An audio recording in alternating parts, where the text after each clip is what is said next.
5 seconds.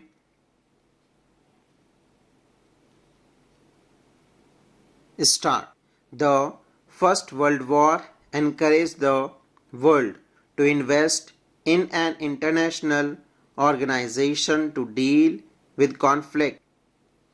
Many believed that such an organization would help the world to avoid war. As a result, the League of Nations was born. However, despite its initial success, it could not prevent the Second World War 1939-45.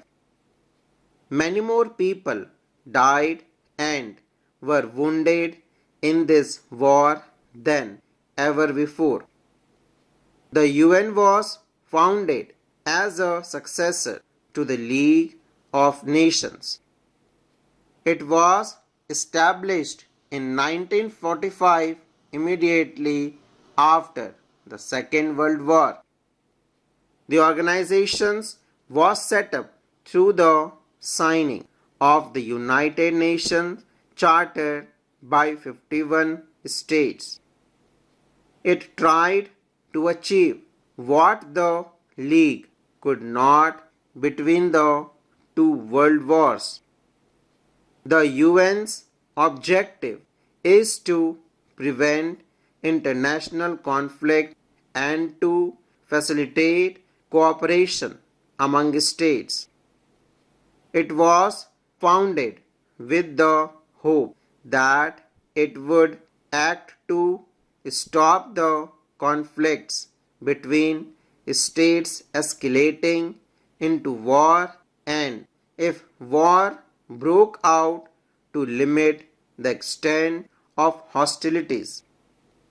Further, since conflicts often arose from the lack of social and economic development, the UN was intended to bring countries together to improve the protests of social and economic development all over the world.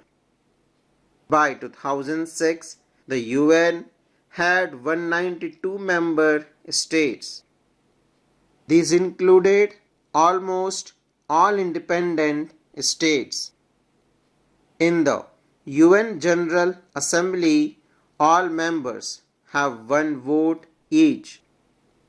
In the UN Security Council, there are 5 permanent members. These are the United States, Russia, and United Kingdom, France, and China. These states were selected as permanent members as they were the most powerful immediately after the Second World War and because they constituted the victors in the war. The UN's most visible public figure and the representative head is the Secretary General. The present Secretary General is Antonio Guterres from Portuguese. He is the 9th Secretary General of the UN. He took over as the Secretary General on 1st January 2017.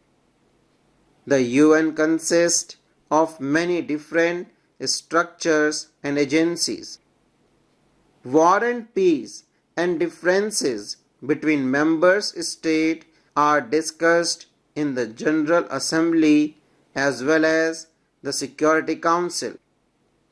Social and economic issues are dealt with by many agencies, including the World Health Organization (WHO), the United Nations Development Programme (UNDP), the United Nations Human Rights Commission (UNHRC), the United Nations High Commission for Refugees (UNHCR), the United Nations Children's Fund (UNICEF), and the United Nations Educational, Scientific and Cultural Organization, UNESCO, among others.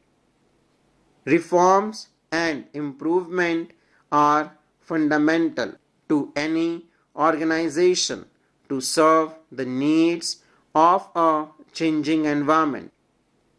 In recent years, there have been demands for reform of the world body. However, there is little clarity, and consensus on the nature of reform.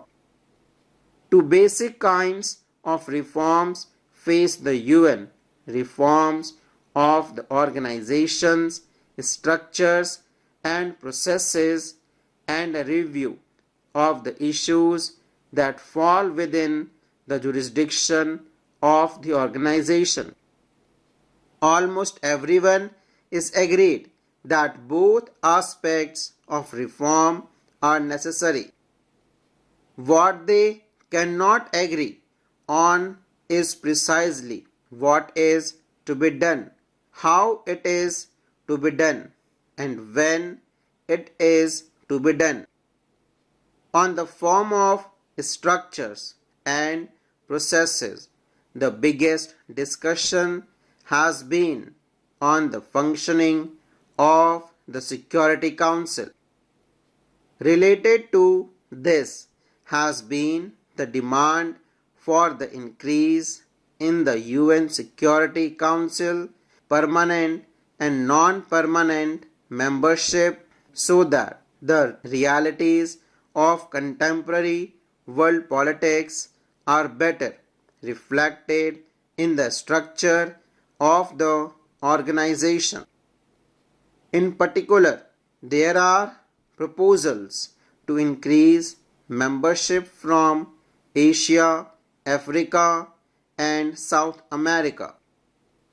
Beyond this, the US and other Western countries want improvements in the UN's budgetary procedures and its administration.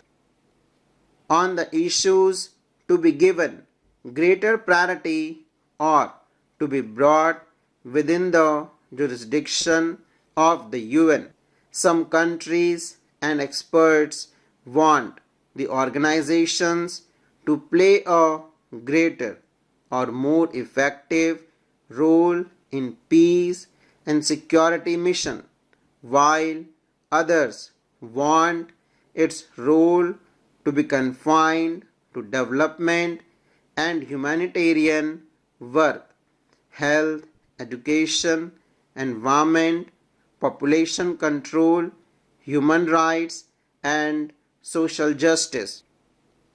The UN was established in 1945, immediately after the Second World War. The way it was organized and the way it functioned reflected the realities of world politics after the Second World War. After the Cold War, those realities are different. India has supported the restructuring of the UN on several grounds. India also supports an enhanced role for the UN in promoting development and cooperation among states. India believes that development should be central to the UN's agenda, as it is a vital precondition for the maintenance of international peace and security. One of India's major concerns has been the composition of the Security Council, which has remained largely static while the UN General Assembly membership has expanded considerably. India considers that this has the representative character of the Security Council. It also argues that an expanded council with more representation will enjoy greater support in the world community. Full stop.